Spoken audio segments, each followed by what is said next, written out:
मैं मोहल्ले में बच्चों को देखती हूँ, जब मैं शायद मैं मर तो तब मेरे भी कोई बच्चे होते। जी, जैसा कि नाजरीन हमारे दूसरे मेहमान हैं गुजरात के साथ ही कुंजा शहर के रहने वाले खुरम उर्फ मदिया। जी अस्सलाम वालेकुम।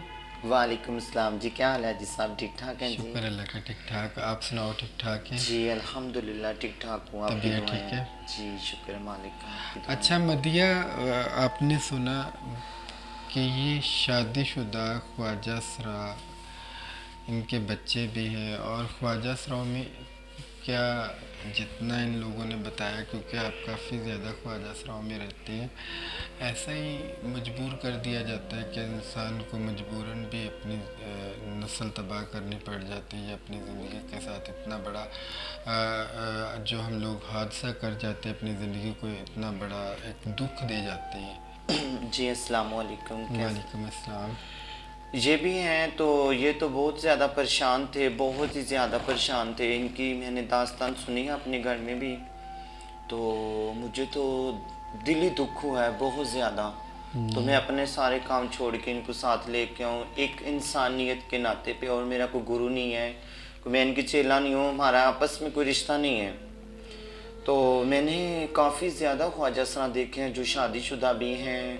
जैसे कि मैं अभी उधर माई खालदा के घर में थी, मेरे गुरु भाई है, उसकी 2 शादियाँ। 2 शादी जी, उसने 2 शादियाँ की हुई, तो उसके बच्चे भी हैं, वो खुसरा भी बना हुआ है। और उसके आगे जो है एक का नाम सोनिया है, वो कोयल मोयल रहती है, उसकी भी शादी हुई हुई है, उसके भी बच्चे अच्छा, हैं। उसके भी बच्चे हैं और उसके भी बच्चे हैं, दोनों ने अपना ट्रांस चेंज किया है, दोनों ने अपने ऑपरेट करवाए हैं। जी दोनों ने करवाए हुए हैं।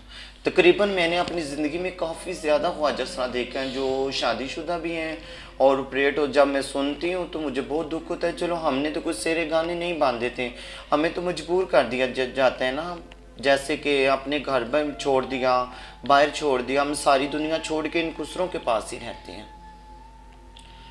और इनको खाने बना के दो, सब कुछ करो, जो घर के काम वगैरह होते हैं सब करते हैं, फिर टोली पे जाते हैं ना, आखिर इंसान है, थके होते हैं, फिर भी ये लोग बैठने देते नहीं बिल्कुल, इतनी पाबंदियां लगाते हैं कि साथ वाले घर भी नहीं जाने देते। तो मदिया, कभी इस दुख का एहसास हुआ आपको कि आपने इतना ज़्यादा ज़िंदगी को, अपनी नस्लें ही ख़त्म कर दी?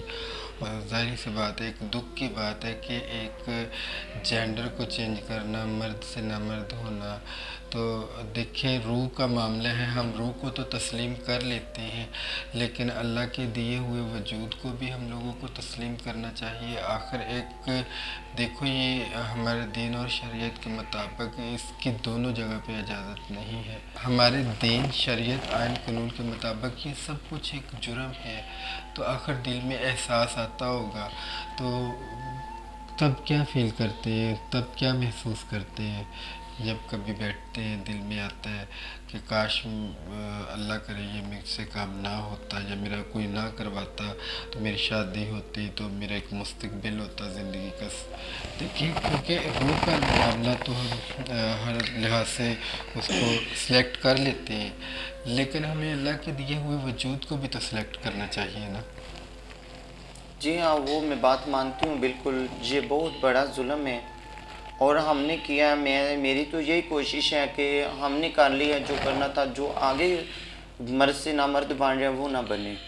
और दूसरे नंबर पे काफ़ी ज़्यादा मुझे सोच आती है, कभी कभी बहुत ज़्यादा परेशान भी होती हूँ कि हमने अपनी नस्ल ख़त्म कर दी, बस ये गुरुओं की वजह से ये सारा काम होता है। एक मूरत होती है नरबान और एक मूरत होती है साथ में अकवी, वो जब उठती बैठती है यही कहती है, हाय चल फिटे मुँह मेरे जैसी हो क्या, हाय बच्चा ये जा रहे हो नीचे, मतलब लकीरें पड़ रही हैं, ऐसे हो रहे हैं जी, इतने इतने ताने देते हैं कि डिग्रेड किया जाता है आपको। हाँ बहुत ज़्यादा।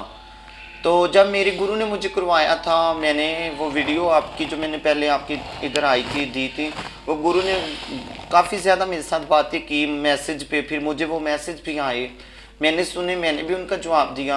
जब ये गुरु जब करवाते हैं तब ये ऐसे ही होते हैं जैसे हमारे अंदर से एक दूसरे के बीच से बाल नहीं निकल सकता, इतना हमारा प्यार होता है। तो मेरा दिल करता है मैं आज उम्रा करूं और अपने घर में रहूं, कोई काम भी ना करूं, कोई छोटा सा घर में कपड़ा वगैरह रख लूं, कोई भी छोटी सी दुकान बना लूं, मेरे दिल की ये ख्वाहिश है।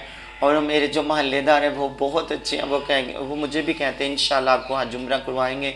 और बहुत ही अच्छे हैं मेरे मोहल्ले के। जब इतने अच्छे लोग हैं, इन लोगों से नफरत हो जाती है, खुसरों के नाम से नफरत हो जाती है। ज़ाहिर सी बात, अपनी ज़िंदगी को तबाह कर लेते हैं और ये लोगों की ज़िंदगियों को भी तबाह कर देते हैं जो ख्वाजा सरा है। देखिए, अगर लोग कहें कि ये इसने परेड खुद करवाया है तो खुद इंसान अकेला कहीं भी नहीं जा सकता। आखिर वो रास्ता दिखाने वाला कोई ना तो कोई है ना, आखिर वो रास्ता दिखाने वाला कोई तो इंसान है ना। वो गुरु ही दिखाते हैं रास्ता। जी, गुरु रास्ता दिखाते हैं। सारा गुरु ही करते हैं। तो फिर जब इनके ऊपर बात आती है, ये बातों से सारा काम लेते हैं, ठीक है। इस फील्ड में एक मंडी भावल, मैंने अपनी ज़िंदगी में जो देखा है ना, मैं वो कहूँगी, जो मैंने नहीं देखा मैं बिल्कुल नहीं कहूँगी, ठीक है। और किसी भी शीमेल के साथ मेरा कोई झगड़ा नहीं है, कोई लड़ाई नहीं है, बस ये खुसरों की वजह से मैं परेशान थी। अल्लाह का शुक्र है अब मैं बिल्कुल परेशान नहीं हूँ। आप लोगों की दुआएं हैं मेरे साथ, मेरे मोहल्ले के जितने लोग हैं, मेरे माँ बाप की सबसे बड़ी दुआएं।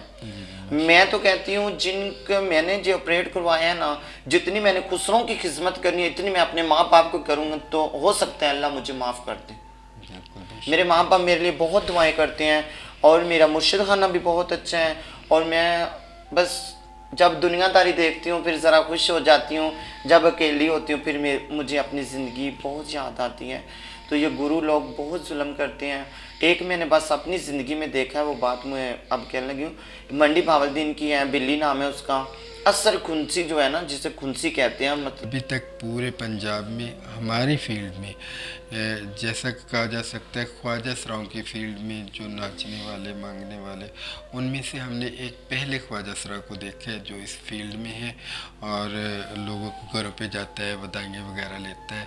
तो बकाया तो आज तक हमने जिसका भी सुना है यही सुना है कि सब सुना भी है और देखा भी है कि सब लोगों ने ऑपरेट करवाए हुए हैं और इनमें बहुत ज़्यादा तादाद शादीशुदा लोगों की भी है, जिन लोगों ने शादी की और शादियां करने के बाद अपने ऑपरेट करवा दिए सिर्फ़ और सिर्फ ख्वाजा सराओं के बिहेव की वजह से।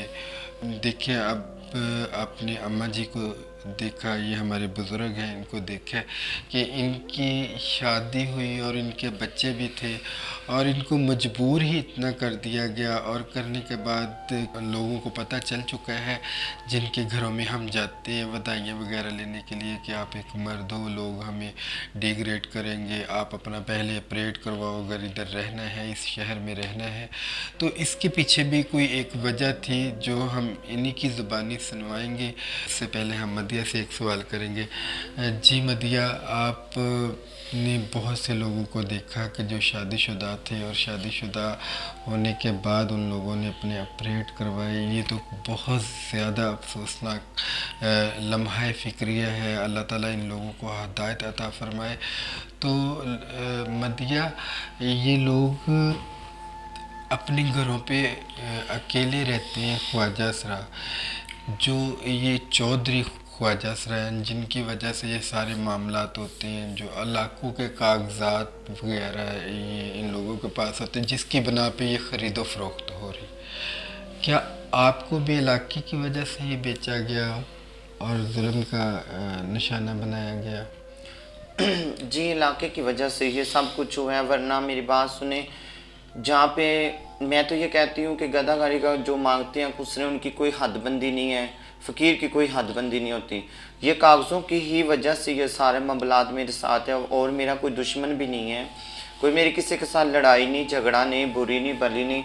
ये जो मेरा जट्टी है, उसका नाम है जट्टी, जट्टी कहते हैं। ये चौधरी जो होते हैं, इनको बस पैसे देते हैं, इतना इतना ज़्यादा इनके पास सोना होता है और घर अपने होते हैं। इनको जब चाहें टोली जाएं ना जाएं, आगे से मूर्तें रख लेते हैं, मूर्तें जाएं टोली जाएं, बस उनको इसी बात में मुतला रखते हैं, तुम्हें लिख के देंगे, तुम्हें मकान देंगे, तुम्हें सब कुछ देंगे, कुछ भी नहीं देते। यानी सुहाने ख्वाब दिखाते हैं, सिर्फ सुहाने ख्वाब। गुरु ने मरना है तो फिर कुछ होना है, वरना कुछ भी नहीं हो सकता। जब गुरु मरता है तो जब उसी गद्दी पर किसी ने जाना होता तब भी 1 से 1.5 करोड़ पे आपके पास होगा तो आपको गद्दी मिलेगी ख्वाजा सराओं की, रोटी करने के लिए। जी बिल्कुल ऐसे ही है जो आप कह रहे हैं, बिल्कुल सच है। हमारे गुजरात में अब वो जट्टी है, उसका नाम है जट्टी जट्टी कहते हैं, चौधरी रियासत अली, मैंने पिछली दफ़ा भी नाम लिया था, वो भी शादीशुदा था। अच्छा, वो भी शादीशुदा। साथ ही उसका जीरा वाली गांव है, चौधरी हैं गांव के, बहुत बड़े हैं, और उनकी शादीशुदा हैं, उनके बीवी हैं, बच्ची हैं। जो सुनियारी फोत हो गई है वो भी शादीशुदा थी, जो कमाती थी अपनी बेटी को देती थी।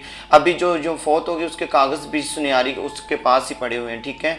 अब मेरी जब हमारी और वो कुंजा वाले खुसरों की लड़ाई हुई तो वहाँ पे फकड़ताड़ी हुआ घर में, तो इस वजह से उन्होंने डोरी का ऑपरेट करवा दिया, डोरी को खुसरा बना दिया। वो भी यानी शादी, एक शादीशुदा, यानी एक जेंडर को ख्वाजा सरा बनाया, जी ट्रांसजेंडर किया गया। जी कर दिया, क्योंकि अब क्या हमने नाम था तो, जिसको जेंडर से ट्रांसजेंडर किया उसका गया? नाम डोरी है, मशहूरी वो है, डोरी डोरी कहते हैं, सोनिया वो नाम भी डोरी। शादीशुदा था? नहीं, मेरे ख्याल से मैं सुना है मैंने अब कि वो शादीशुदा था, उसके 1-2 बच्चे भी हैं, और असल नाम उसका है जुल्करनैन। जुल्करनैन। जी, शब्बो जो उधर बैठा हुआ है वो सब कुछ करवा रहे हैं। और जट्टी भी सुने, उनकी जो माई शकीला थी ना, जिसका इलाका था, जिसने गुरुओं की खिदमत करके ली थी, वो फोत हो चुकी है। उसका इलाका था, माई शकीला का नाम हमारे इलाके में चलता है। उनकी वजह ही से इनकी भी इज्जत है, उनकी वजह से हमारी भी इज्जत है। और वो ही खुसरा था, अभी तक कोई इन्होंने उसकी रोटी नहीं, कोई कुछ नहीं किया। अभी ये गद्दी तब इनको असल मिलेगी जब उसको उसकी रोटी देंगे, छल्ले देंगे, सारी बिलादरी को बकरों से और सोने मोती से और इतने इतने खानों से ये उनका इस्तकबाल करेंगे, तो फिर इनको गद्दी मिलेगी। अब तो जैसे वो खुश रहे हैं वैसा मैं खुश रहा हूँ। रोजी अल्लाह ने देनी है, कोई इंसान नहीं दे सकता। मदिया, रोटी पे कितने पैसे लगते हैं? मेरी कौम को बताएं कि ये जब रोटी करते हैं उस पे मैक्सिमम कितना खर्चा आ जाता है? जी उस पे 1.5-2 करोड़ आता है, क्योंकि जितनी बिलादरी होती है सबको छल्ले भी डालने होते हैं, और बकरे जो हैं ये खुद ही देख के लाते हैं भाई सही है कि नहीं। बकरे और छोटा गोश्त चलता है, और जितनी भी डिशेस हैं सब चलती हैं। इतना जो रईस हैं, इतनी इतनी कोठियों वाले शादी करते हैं लोग, इतना अच्छा वो भी खाना, और उनका भी 4 पाइयों पे बिस्तरे अच्छे होने चाहिए, और सारा कुछ इतना बड़े से बड़ा चौधरी नहीं कर सकता जो खुसरे कर सकते हैं।